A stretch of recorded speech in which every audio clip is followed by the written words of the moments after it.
ഇന്ന് രാവിലെ ഡൽഹി ജന്തർ മന്ദിറിൽ എം.എ. ബേബിയും 10-20 പേരും ഇസ്രായേലിനെതിരെ പ്രതിഷേധ ധർണ സംഘടിപ്പിച്ചു.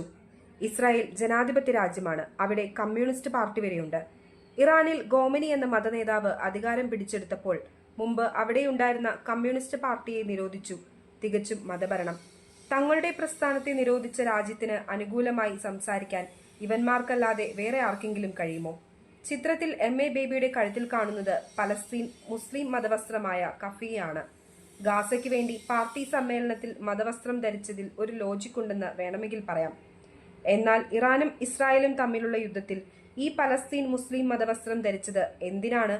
ഇതൊന്നും പറഞ്ഞുകൊടുക്കാൻ തലയിൽ ആൾതാമസമുള്ള ഒരാളും ഈ പാർട്ടിയിൽ ഇല്ലേ? ഓപ്പറേഷൻ സിന്ദൂർ സമയത്ത് ഈ വടുവന്മാർ ദേശീയ പതാക ഉയർത്തി. പാകിസ്ഥാന് എതിരെ ഈ വടുവന്മാർക്ക് പ്രതിഷേധിക്കാൻ സമയം കിട്ടിയില്ലേ? നോട്ടയ്ക്ക് താഴെ മാത്രം ശക്തിയുള്ള ഇവരെ ഇന്ത്യൻ ജനത അവഗണിക്കുമ്പോൾ ഓരോ കോമാളിത്തരം കളിച്ച് വാർത്തയിൽ ഇടം കിട്ടാനുള്ള ശ്രമം.